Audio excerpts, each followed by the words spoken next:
Halo teman-teman, pernah gak sih kalian merasa bosan saat lagi belajar? Karena materi yang diberikan itu cuma penuh tulisan, tampilannya monoton, dan bikin ngantuk. Atau mungkin penjelasan dari guru itu sebenarnya oke, namun bahan ajarnya itu kurang menarik, jadi kita susah untuk paham. Nah, dari situ kita bisa lihat bahwa bahan ajar itu mempunyai peran penting loh dalam proses belajar. Pada video kali ini kita akan membahas tentang desain bahan ajar, mulai dari pengertiannya, tujuan, prinsip, komponen, serta langkah-langkah penyusunan sampai contoh penerapannya dalam pembelajaran. Yuk simak video ini sampai akhir. Nama aku Yola. Pada video kali ini saya akan menjelaskan mengenai pembelajaran tentang desain bahan ajar. Pertama, kita akan bahas apa sih itu bahan ajar. Jadi, secara sederhana, desain bahan ajar itu sebuah proses merancang dan menyusun materi pembelajaran agar lebih mudah dipahami, menarik, dan sesuai dengan kebutuhan peserta didik. Jadi, bahan ajar itu bukan hanya sekadar kumpulan materi, tetapi disusun secara terencana supaya pembelajaran itu menjadi lebih efektif.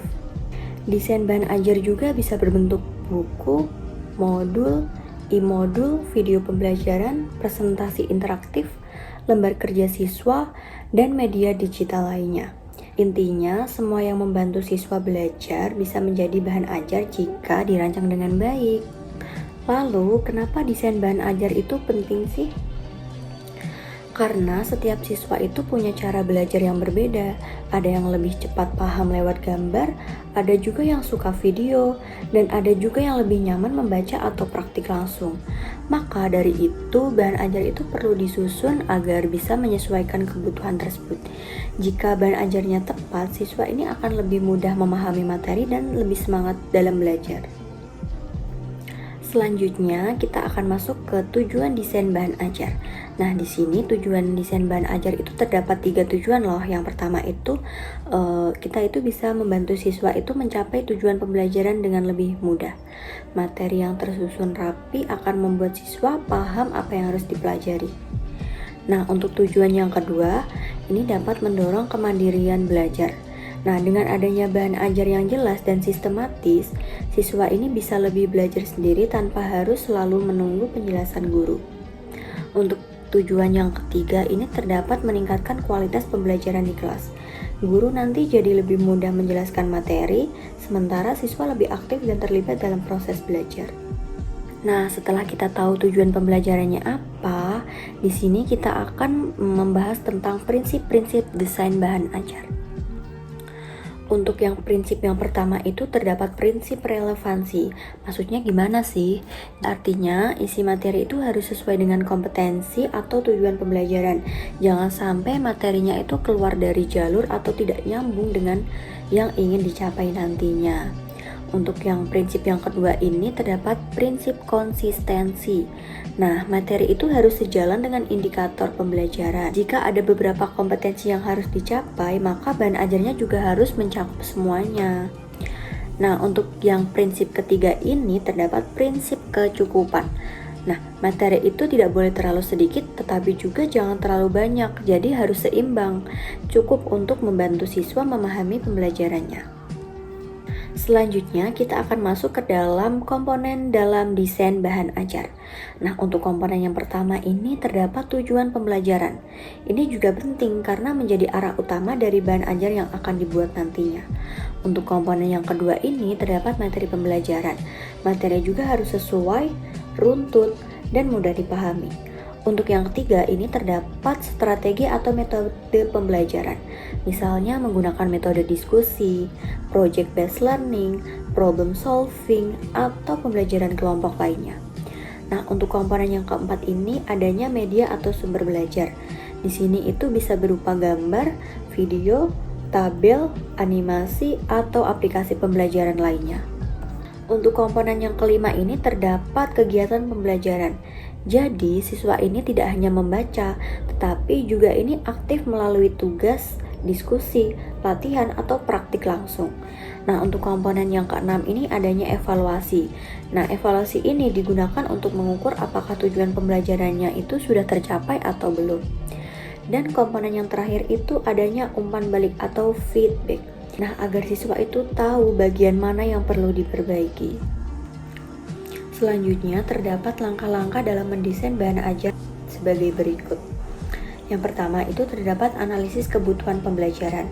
Nah, langkah pertama dalam mendesain bahan ajar ini adalah melakukan analisis kebutuhan pembelajaran. Pada tahap ini, guru atau pengembang bahan ajar mengidentifikasi kebutuhan peserta didik, kompetensi yang harus dicapai, serta kondisi pembelajaran yang ada. Analisis kebutuhan ini juga mencakup identifikasi karakteristik peserta didik seperti tingkat kemampuan, gaya belajar, serta latar belakang pengetahuan yang dimiliki. Untuk langkah yang kedua itu menentukan kompetensi dan tujuan pembelajaran. Nah, setelah analisis kebutuhan dilakukan, langkah berikutnya adalah menentukan kompetensi dan tujuan pembelajaran yang ingin dicapai. Kompetensi ini biasanya mengacu pada kurikulum yang berlaku, seperti kompetensi inti dan kompetensi dasar, yang harus dikuasai oleh peserta didik. Tujuan pembelajaran itu berfungsi sebagai pedoman dalam menentukan isi materi, metode pembelajaran, serta bentuk evaluasi yang akan digunakan. Untuk yang ketiga ini menentukan dan menyusun materi pembelajaran.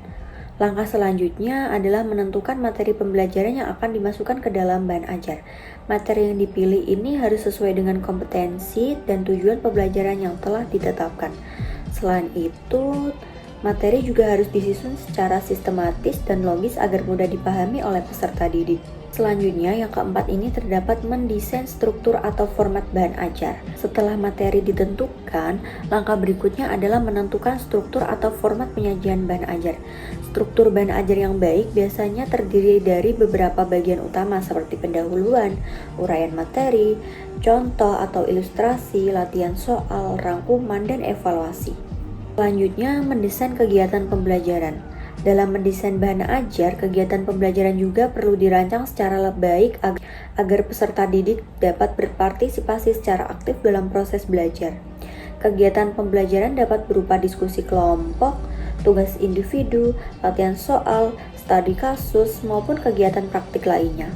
Selanjutnya, mengembangkan media dan ilustrasi pendukung. Agar bahan ajar menjadi lebih menarik dan mudah dipahami, penggunaan media pendukung sangat diperlukan. Media yang digunakan dapat berupa gambar, tabel, diagram, grafik, maupun ilustrasi lainnya yang relevan dengan materi pembelajaran. Langkah selanjutnya terdapat implementasi atau penggunaan bahan ajar. Setelah bahan ajar selesai dirancang dan dikembangkan, langkah berikutnya adalah mengimplementasikan bahan ajar tersebut dalam proses pembelajaran. Pada tahap ini, guru menggunakan bahan ajar yang telah dibuat dalam kegiatan belajar mengajar di kelas. Tahap implementasi bertujuan untuk mengetahui apakah bahan ajar yang dikembangkan dapat digunakan secara efektif serta mampu membentuk peserta didik dalam memahami materi pembelajaran. Pada langkah terakhir terdapat evaluasi dan revisi bahan ajar. Nah, langkah terakhir dalam mendesain bahan ajar ini adalah melakukan evaluasi terhadap bahan ajar yang telah digunakan. Evaluasi ini dilakukan untuk mengetahui kelebihan dan kekurangan bahan ajar dalam mendukung proses pembelajaran. Hasil evaluasi tersebut kemudian digunakan sebagai dasar untuk melakukan revisi atau perbaikan terhadap bahan ajar. Nah, supaya lebih jelas kita ambil contoh sederhananya yuk.